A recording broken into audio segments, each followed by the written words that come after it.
بسم اللہ الرحمن الرحیم۔ السلام علیکم دوستوں، ویلکم ٹو مائی چینل۔ آج جس بارے میں بات کرنے جا رہا ہوں وہ ہے اصحاب کہف کی کہانی۔ آپ صلی اللہ علیہ وآلہ وسلم 63 سال کی عمر تک دین اسلام کو پھیلاتے رہے، لیکن مشرکین اور بت پرست لوگوں نے کبھی اسلام کو قبول نہیں کیا۔ وہ ہر دفعہ کوئی نہ کوئی نئی بات لے کر آتے جس سے کہ وہ آپ صلی اللہ علیہ وسلم کو جھوٹا ثابت کر سکیں۔ مشرکین اور بت پرستوں نے ایک گروہ بنایا تاکہ وہاں جا کر یہودی علماء سے کچھ سوالات معلوم کر سکیں اور اس کا جواب رسول اللہ صلی اللہ علیہ وسلم سے جا کر پوچھیں تاکہ وہ ان کا جواب نہ دے سکیں۔ وہ لوگ سوال پوچھ کر مکہ واپس آئے اور حضرت محمد مصطفیٰ صلی اللہ علیہ وآلہ وسلم کے چچا جناب ابو طالب سے کہا، تمہارے بھتیجے کا کہنا ہے کہ خدا کی طرف سے اس پر وحی نازل ہوتی ہے۔ ہم کچھ سوالات لے کر آئے ہیں، اگر اس نے صحیح جواب دے دیا تو ہم بھی اس کی تائید کریں گے، اور اگر جواب نہ دے سکا تو پہلے کی طرح اس کو جھٹلائیں گے۔ جناب ابو طالب نے فرمایا، رسول خدا حضرت محمد مصطفیٰ صلی اللہ علیہ وسلم سے جو کچھ پوچھنا ہو پوچھ لو۔ انہوں نے آپ صلی اللہ علیہ وسلم سے 3 سوال کیے، جن میں سے ایک سوال اور اس کا جواب یہ ہے۔ ان کا سوال یہ تھا کہ وہ جوان جنہوں نے ظالم بادشاہ سے ڈر کر ایک غار میں پناہ لی تھی، ان کی داستان کیا ہے؟ خدا نے اسی وقت سورہ کہف کو نازل کیا جو ان کے سوال کا جواب تھا۔ دقیانوس نے اپنے ظلم و ستم اور فوجی طاقت کے بل بوتے پر بہت بڑی سلطنت حاصل کی اور پھر اپنے لیے بہت ہی عالیشان محل بنوایا۔ غرور و تکبر کے ساتھ تخت پر بیٹھا اپنے لیے کچھ وزیر اور کچھ محافظ منتخب کیے اور پھر حکومت کرنے لگا۔ کچھ عرصے بعد خدائی کا دعویٰ کرنے لگا اور اپنے دربار والوں اور دوسرے تمام لوگوں سے کہا کہ صرف میری اطاعت اور عبادت کرو، اور جو بھی میرے حکم کی مخالفت کرے گا اس کو سخت سزا دوں گا۔ ایک دن اس کے وزیر اور وزیر کے دوستوں نے یہ حساب لگایا کہ دقیانوس ایک کمزور اور ناتواں مخلوق ہے، وہ صرف خدائی کا دعویٰ کرتا ہے، ورنہ حقیقی خدا وہ ہے جو حکیم، عالم اور اس پوری کائنات کو پیدا کرنے والا ہے۔ اس کے دوستوں نے بھی اس کی باتوں پر غور کیا اور پھر سب نے اس کی تائید کی۔ تب انہوں نے طے کیا کہ دقیانوس کے شر سے بچنے کے لیے ہمیں صرف اس شہر سے نکلنا ہوگا، اور آخرکار پورے ارادے کے ساتھ شہر سے باہر نکلے اور ایک بیابان کی طرف چل دیے۔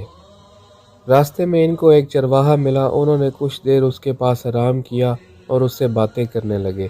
پھر جب وہ چلنے لگے تو وہ بھی ان کے ساتھ ہو لیا اور اس کا کتا بھی آ گیا۔ انہوں نے کہا، کتے کو اپنے ساتھ کیوں لا رہے ہو؟ وہ ہمارے لیے خطرہ پیدا کر سکتا ہے اور اس کے ذریعے سے دشمن ہم سے باخبر ہو سکتا ہے۔ انہوں نے بہت کوشش کی کہ کس طرح کتے کو بھگائیں، لیکن کامیاب نہ ہو سکے۔ پھر چرواہے نے کہا، اسے آنے دو، ہو سکتا ہے کہ یہ ہماری حفاظت کرے اور مجھ سے مانوس ہے اور میں اسے خاموش کر سکتا ہوں۔ صحراؤں اور پہاڑوں سے گزرتے ہوئے وہ ایک غار کے پاس پہنچے اور سوچا اس میں ذرا چل کر آرام کیا جائے۔ یہ سب لوگ آرام کرنے کے لیے لیٹ گئے، تھکاوٹ کی وجہ سے انہیں فوراً نیند آ گئی اور کتا بھی سو گیا۔ یہ غار اتنا بڑا تھا اور اس کا دروازہ اس طرح کا تھا کہ جب سورج طلوع ہوتا تھا اس کی کرنیں سیدھی اس غار میں پڑتی تھیں، اور جب غروب ہوتا تب بھی ایک بار اس میں چمکتا تھا۔ یہ با ایمان اور صالح جوان سالوں تک اسی طرح سوتے رہے۔ جب بیدار ہوئے، دوبارہ زندہ ہوئے تو سورج ڈوب رہا تھا، لہٰذا وہ یہ سوچ رہے تھے کہ ہم فقط ایک دن سوئے ہیں۔ پھر ایک دوسرے سے پوچھنے لگے، ہم کتنا سوئے ہیں؟ صرف ایک دن، بلکہ اس سے بھی کم۔ وہ بھوکے تھے اور انہیں کھانے کی بھی ضرورت تھی، لہٰذا یہ طے پایا کہ ان میں سے ایک شخص بہت ہی احتیاط سے شہر جائے اور کھانے کے لیے کچھ لے آئے۔ ان میں سے ایک تیار ہوا اور وہ باہر آیا۔ جب باہر آیا تو کیا دیکھا کہ باہر کا پورا منظر بدل چکا ہے۔ پہاڑوں پر صرف چند سوکھے پیڑ دکھائی دے رہے تھے اور کچھ نہیں۔ جس راستے سے وہ آئے تھے وہ بھی اسے عجیب سا لگا، اور شہر تو بالکل بدل چکا تھا۔ اسے بہت تعجب ہو رہا تھا کہ کچھ سمجھ میں نہیں آ رہا کہ آخر کیا ہو گیا ہے۔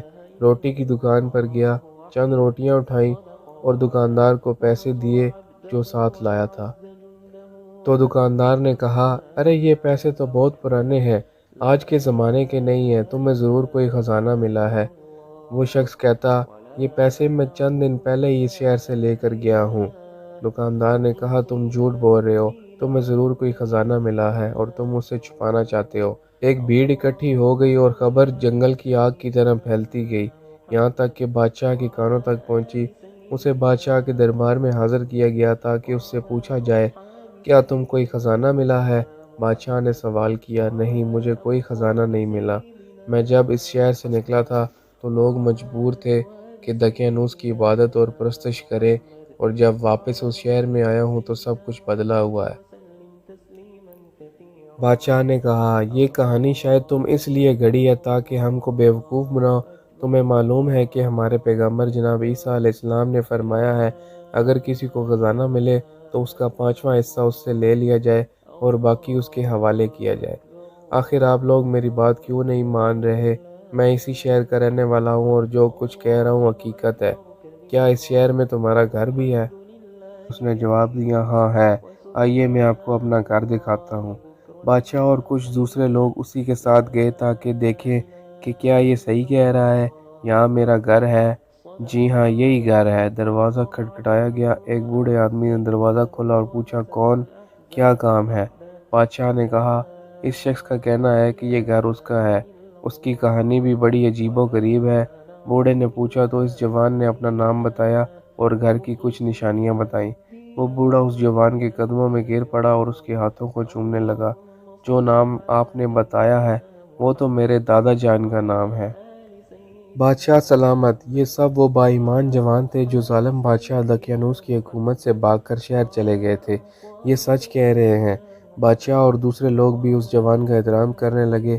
پھر یہ طے پایا کہ غار میں چلا جائے تاکہ دوسرے نوجوانوں کا بھی دیدار کیا جائے۔ سب لوگ غار کی طرف چل پڑے۔ جب غار کے قریب پہنچے تو اس جوان نے کہا، ابھی آپ لوگ یہی ٹھہر جائیں تاکہ میں اپنے دوستوں کو ساری بات بتا دوں، کیونکہ انہیں نہیں معلوم کہ وہ کتنا سوئے ہیں۔ اگر وہ آپ لوگوں کو دیکھیں گے تو یہی سمجھیں گے کہ دقیانوس کی فوج ہمیں گرفتار کرنے آئی ہے۔ وہ دوستوں کے پاس آیا اور کہا، دوستو، کیا آپ جانتے ہیں کہ ہم کتنا سوئے ہیں؟ بتا تو دیا ہے کہ ایک دن، بلکہ اس سے بھی کم۔ نہیں دوستو، بلکہ ہم لوگ 309 سال تک سوئے ہیں۔ دقیانوس بہت سالوں پہلے مر چکا ہے اور اس کے بعد خدا نے ایک پیغمبر بھیجا ہے جس کا نام عیسیٰ علیہ السلام ابن مریم ہے۔ خدا کے حکم سے وہ بھی اب آسمان پر چلے گئے ہیں، اور اس وقت کا بادشاہ اور لوگ سب اسی پیغمبر کے ماننے والے ہیں، اور سب لوگ آپ کے دیدار کے منتظر ہیں۔ اس کے دوست تعجب سے اس کی باتیں سن رہے تھے۔ ان میں سے ایک نے کہا، تم کیا کہہ رہے ہو؟ کیا یہ چاہتے ہو کہ ہم لوگوں کے لیے عبرت بنے؟ پھر کیا کیا جائے؟ آؤ سب خدا سے دعا کرتے ہیں کہ دوبارہ ہم کو اسی طرح اپنی بارگاہ میں بلا لے۔ خدا نے ان کی دعا قبول کر لی اور پھر سے ہمیشہ کے لیے سو گئے۔ جب بہت دیر ہو گئی اور وہ باہر نہ نکلے تو بادشاہ اور اس کے سپاہی غار کے اندر آئے اور دیکھا کہ سب اس دنیا سے جا چکے ہیں۔ بادشاہ نے حکم دیا کہ اس غار کو ایک عبادت گاہ کی شکل دی جائے تاکہ قیامت تک کے لیے یادگار رہے۔ تو فرینڈز، اگر آپ کو میری ویڈیو پسند آئے تو کمنٹ باکس میں ضرور بتائیں اور لائک اور سبسکرائب کرنا نہ بھولیں۔ السلام علیکم۔